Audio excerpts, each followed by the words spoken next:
Welcome to FRLA's Capital Corner. It's week 4 of Florida's legislative session. Legislators in Tallahassee this week continue to discuss next year's budget proposals. The Florida Senate is recommending a cut to Visit Florida's budget from $76 million to $50 million.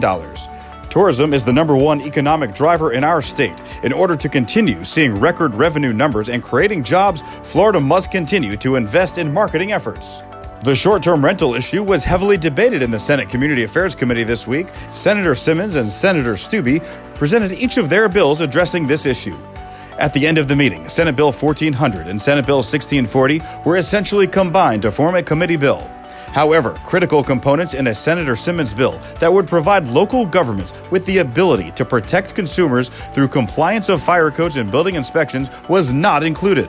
Senator Simmons vowed to continue this discussion at the next committee stop. FRLA continues to advocate for the licensure of short-term rentals by DBPR, for the display of license numbers on all advertisements, and for same common-sense regulations that legitimate businesses follow. On January 30th, the Senate Regulated Industries Committee passed Senate Bill 1076 by Senator Stubbe that would allow the state to interfere with the relationship between a franchisee and franchisor.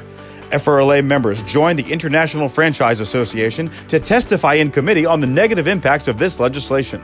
The House Companion Bill 1219 by Representative Fitzenhagen has not yet received a hearing.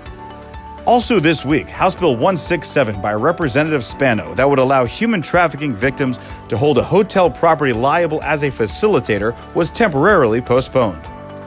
FRLA is committed to eradicating human trafficking and is working with Representative Spano, who has filed an amendment to protect hotel properties from this liability and promotes the education and training of public lodging establishments to combat human trafficking.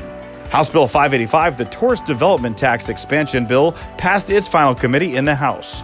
FRLA is disappointed to see this legislation move forward and will continue to work with our legislators to protect the use of bed tax revenues for tourism purposes only. The Senate Bill 658 by Senator Brandes is scheduled to be heard in the Senate Appropriations Subcommittee on Finance and Tax on February 5th. Stay tuned for next week.